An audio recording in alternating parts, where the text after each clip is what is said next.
I think one of the things we're realizing we need is self-awareness, discovering the ways that we have been socialized to become the people who we are today. How have we been influenced by our parents, by society, by media, so that we can better understand the many ways in which our reality is somewhat different from someone else's reality.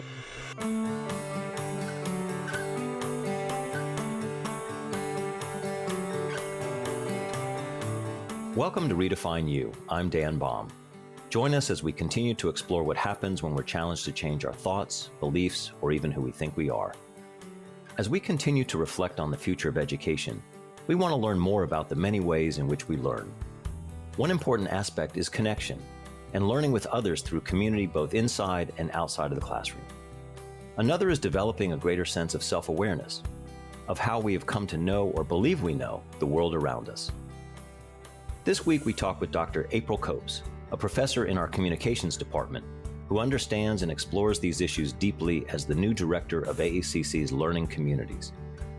She'll share her observations about what we're discovering during this pandemic and her passion for transformation through connected learning.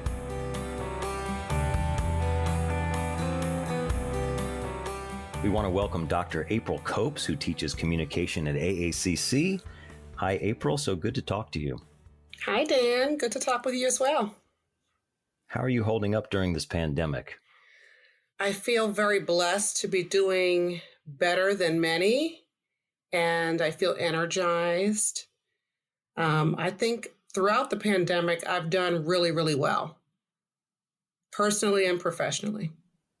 That's great to hear. You've taken on the role of leading the learning communities at AACC. What are learning communities and what is your role with them? Yeah, starting this past January, I took over the role of director of the learning communities here at AACC from the person who led the program since its inception, Amy Allen Chabot. And at our school, the learning community structure is really a cohort of students who are enrolled in 2 courses taught with a common theme. So students in face-to-face situations and even sometimes online, take those 2 courses back to back, one right after the other. So they get to spend a lot of time with one another. They get to know each other and bond. And they get to learn about the content in those 2 courses through the lens of a particular theme that the professor is passionate about, and in many cases, the students are passionate about. What led you to get involved with learning communities? Soon after starting at AACC, back around 2012, 2013, a colleague and I started talking about starting a learning community with a social justice theme. And we wrote a proposal and it was accepted. And that learning community has been one of the ones that has run every semester since we initiated it. And students sometimes, honestly, end up in the learning community without even realizing that there's a social justice theme through which they'll be learning about public speaking and learning about sociology, which are the 2 courses for that learning community. But throughout the course, they're delivering presentations about social justice themes. So they're doing research, they're having in-class discussions. It's really something that I've grown to become really passionate about. And so I was really pleased when Amy asked me if I would be interested in taking over as she transitions to retiring. Sounds like some students know what they're getting themselves into and some don't. So what do students gain most from this type of learning? Well, there are a lot of benefits to learning communities. And the benefits, I think, are some that will lead us to have this program grow over time. Many students find that their academic success is really enhanced being in a class where they are super interested in the themes that they're researching, the themes that they're studying. The content is really relevant, so we really focus on making sure that the students see the connections, not just in the discipline that we're teaching, but in other disciplines as well. And one of the benefits of learning communities is we see an increased retention. So students are less likely to drop out of classes when they have students in the class who support them, who they bond with, who they have developed friendships with. There's stronger engagement really with the faculty teaching as well as with the students in the class. And so I think that one of the main benefits is the relationship building, and the relationship building seems to support retention and academic success. What about the flip side? Are there challenges that students face with this style of teaching and learning? I don't know that there are many challenges for some students who are hesitant about revealing their whole selves to their classmates. It might be challenging because they're more likely to do collaborative work in a learning community, project-based work, group assignments. There are several learning communities running right now that deal with some pretty serious content. One of the new ones is called We and They, the color line in America today. And again, the one I teach is Just Us, Social Justice for a Just World. Another relatively new one deals with death. So the content itself might be challenging for some students. So they may have some discomfort that they have to overcome in order to really dive into the learning. Some of these titles they sound like classic liberal arts titles and courses. And as you mentioned, the professors get to shape the course working together. So what do professors gain from being able to teach these types of classes? Well, I think the fact that we're teaching in a discipline, indicates that we're already really interested in that content. But teaching in a learning community really allows the faculty to explore an area of our discipline that we're really excited about. And some of it's experimental. We don't always know when we start a learning community if it's going to fly, if it's going to take wings and be something that really works well. But many of them run for several semesters, and then sometimes those faculty members design a new one. I'm hearing so many interesting themes: passion, interdisciplinary exploration, connection. So obviously AACC has been doing this for a number of years, but do you see a need or anticipate more of this type of teaching and learning in the future, whether at the higher ed level or even K through 12 level? That's a really good question. I taught high school for 16 years, so I do think about high school curriculum still and the benefits of using some of the strategies that we sometimes associate more with college level courses at the K through 12 level and vice versa. I think that sometimes some of the strategies that worked really well when I taught high school seems to be really beneficial to students that I'm teaching right now. I can foresee a program like this growing in part because of the benefits that really the need that we're seeing right now for students to have more connection. I think that we know that students need relationships that are supportive to stay motivated to stay in school, to overcome challenges and difficulties that they face in completing a college curriculum, to complete their degree program. And so a program like this offers students a chance to have that built-in support, to develop those relationships, to apply what they're learning. Many of the learning communities really focus very strongly on application, making sure that students take what they're learning and apply it in some really meaningful real world, area. So I think that this is a learning time that we're in right now during the pandemic. And we're noticing that programs like this can meet many of the needs that we're noticing our students have. Yeah, we're absolutely in a learning time. All of us have been learning.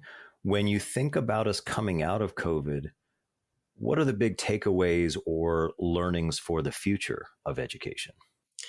One of them, I think, not just because of COVID, but one of the key things I think we're learning right now about what all of us need, students, formal students, as well as just human beings. We're all students in some way, students of life.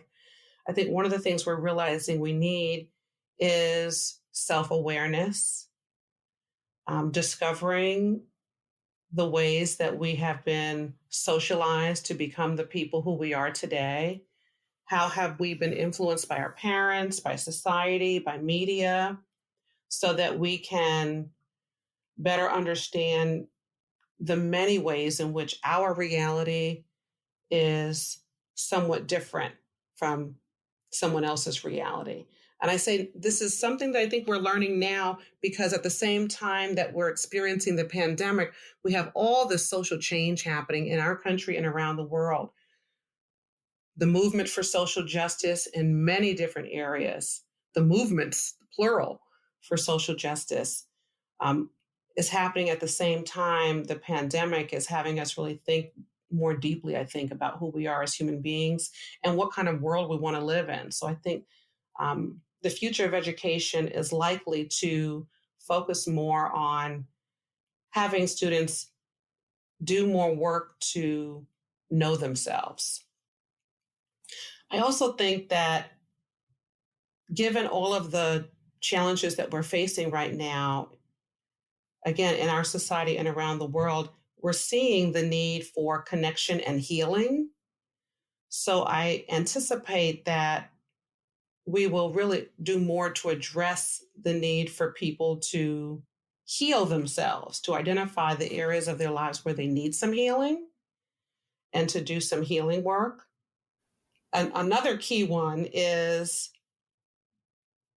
applying what we're learning to make a difference for other people, to improve our communities, that we can learn just for learning's sake. That's always fun and enjoyable personally. At the same time, we can take what we're learning and improve our communities in some way. We can identify some real needs. So I can see a program like our service learning program growing in the future so that people feel like what they're learning has an even bigger purpose than just the skills and the knowledge that we can hold on to as individuals. I could go on. There are many, many more. I'm sure you could. What's interesting to me is that there's an element of what you're saying that seems like very traditional or almost ancient in learning of the know thyself. And on the other hand is applying that knowledge and making a difference. It makes me think that throughout COVID, many of us have used the term new normal. And now as we're starting to come out of it a little bit, some people are saying returning to normal. When you hear those two terms, new normal or returning to normal, what comes to mind? What do those mean to you? I do not think we are going to, quote unquote, return to normal, because I think that we are learning that what we have considered as normal in the past was not normal. So, for example, we are spending so much time in front of screens right now. I have actually loved teaching on Zoom, but many of us are spending many more hours on social media and in front of screens and using technology, watching movies than we ever have before. I think that we are going to learn about the need for balance in our consumption of media and our use of technology. I think that, again, looking at the area of health is broadening beyond physical health. That because we're looking at the importance of emotional health, spiritual health, I think that we're going to look at ways in which we have, in many ways, diminished our ability to listen and to focus and to be productive by all of the multitasking.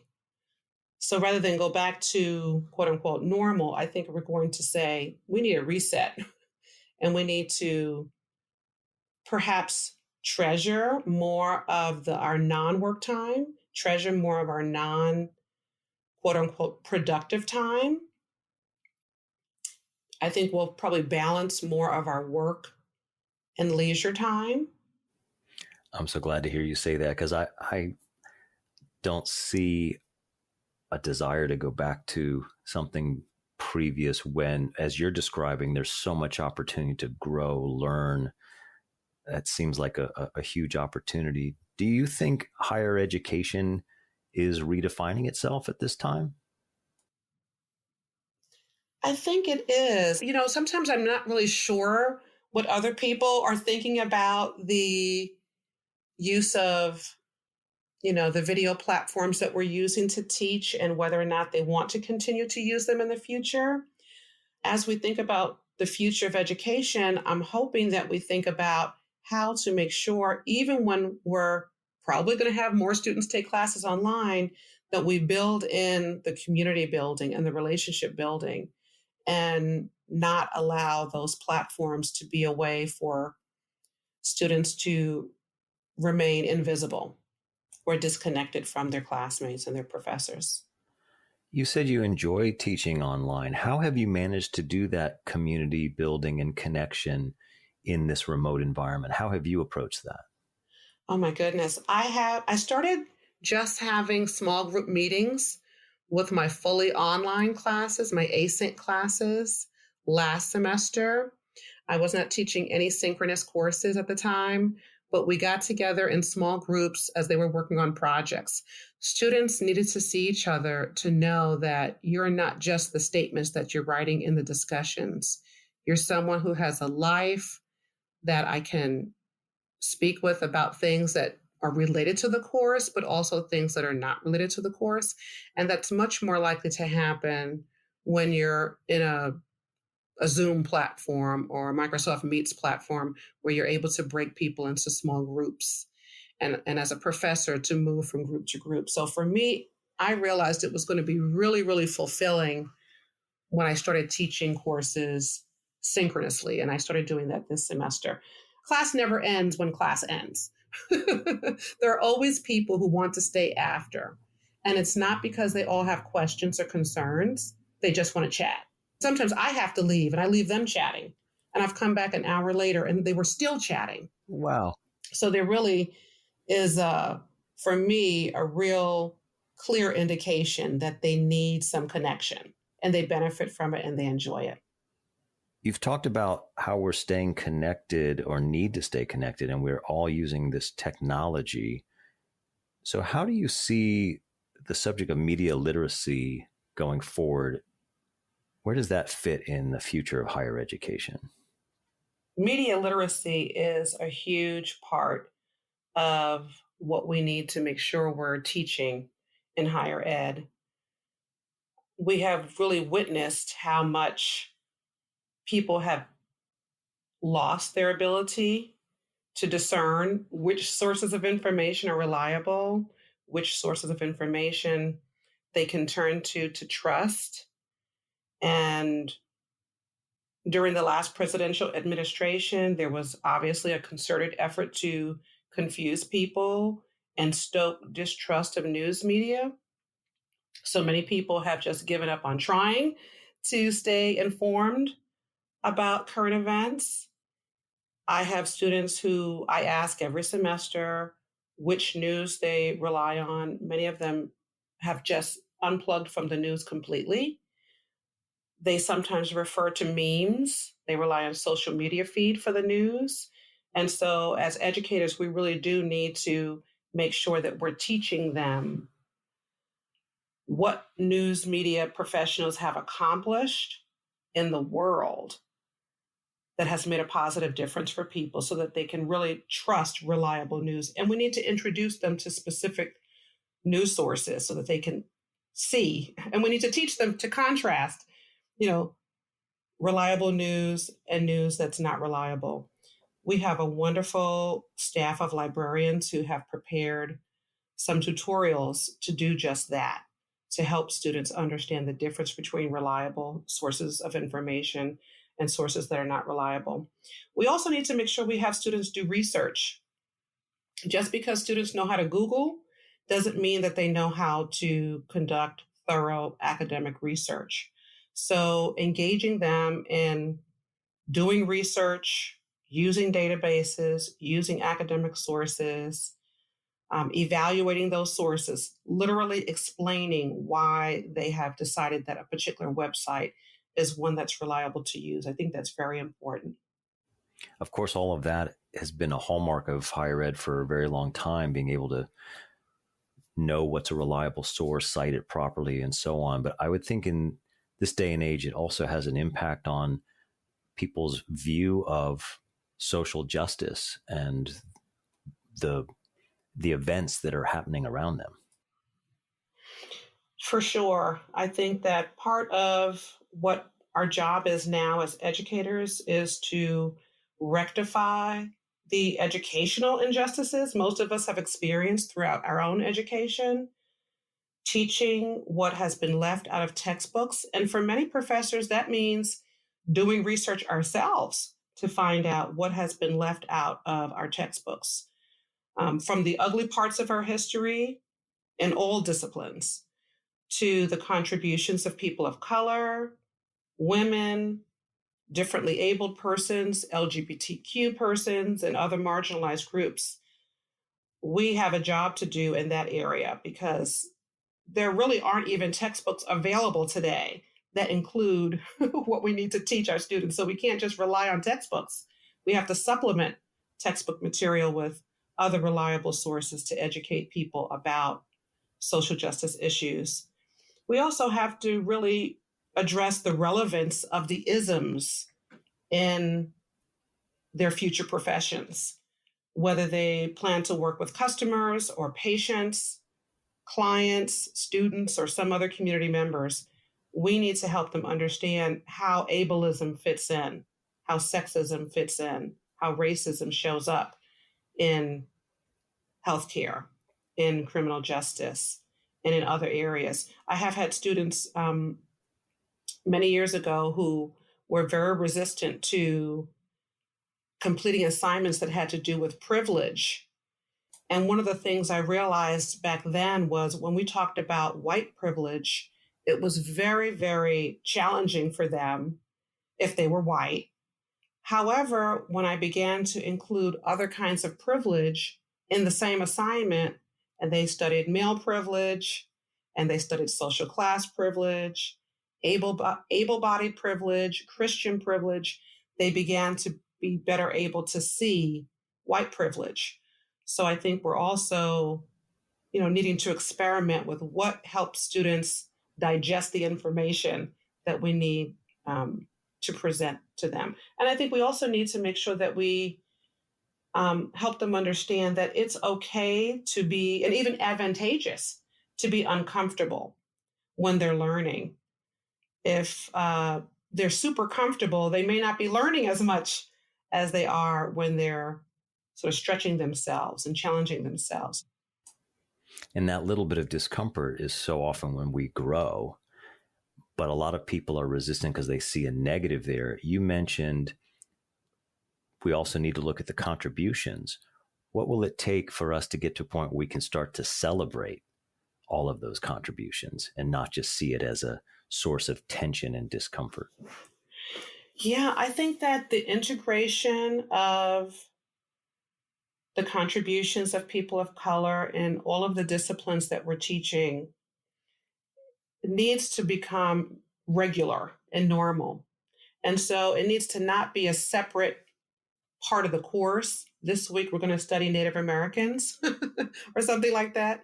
I think we need to make sure that throughout the courses that we're teaching, that students see themselves represented in the people that we're talking about, whether those people are subjects or whether those people are the professionals whose work we're relying on, the professionals who have written the articles or the people who are featured in the videos that we're using.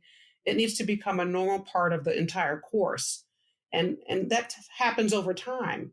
And again, for many faculty members, that means building their curriculum in a way that they may not have built it before, because those resources require extra effort for us to find, because they're not necessarily going to be in the textbooks that we purchase. One of the things I realized when I was a college student is that race had been a taboo topic in my own home. My father's Black and my mother's white. And when I went away to college and I came home with my boyfriend, who was a student at the time at Cornell University, majoring in Africana studies, all he talked about was race. And my father said, "We don't talk about race in this house." And I was a college student. And until that moment, I did not realize we did not talk about race in my home as I was growing up. It really put a lot in perspective for me because I knew that in my house, if we had not talked about race, then that was probably a topic that a lot of people did not have on the table. And it was one that I wanted to make sure I had on the table when I had a family, that it wasn't going to be something that was always there but never talked about, that there would be a comfort level for my children and for my students eventually. You've shared with me before, April, that our theme of redefine resonates with you. What is it specifically that resonates with you?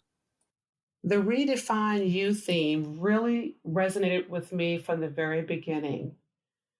I think that throughout my life, I have always been on a path that was about transformation.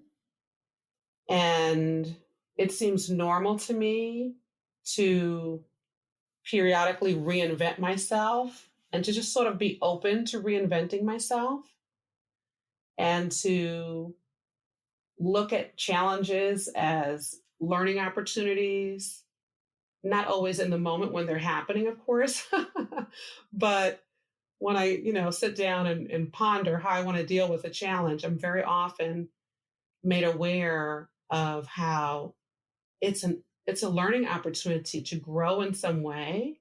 And so I love the idea of taking a difficulty and turning it into something wonderful.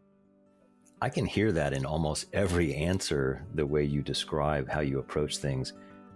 Well, April, it's always great to speak with you. Thank you for all you're doing for our students, colleagues, and community. Take care and be well. Thank you so much. I appreciate it. You take care too, Dan. Thank you, April.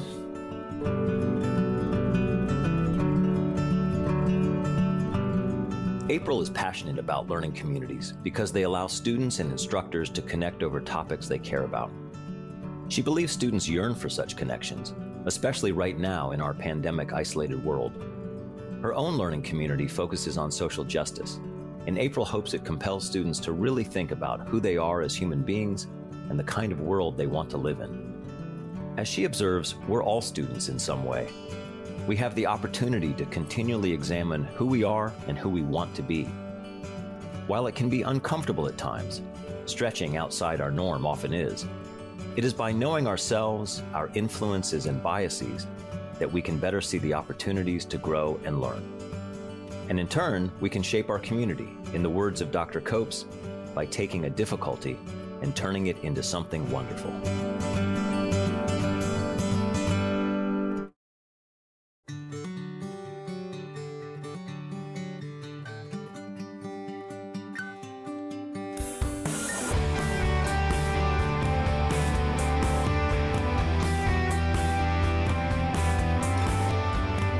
Redefine You is a production of Arundel Community College. Our executive producer is Allison Baumbush, our producer is Jeremiah Pravat, and our writer, Amy Carr-Willard. Others who help with this podcast include Amanda Behrens, Angie Hamlet, Ben Pierce, and Alicia Renahan. Special thanks to April Copes. Find show notes, how to subscribe, and other extras on our website, aacc.edu/podcast. I'm your host and creator of this podcast, Dan Baum. Thanks for listening.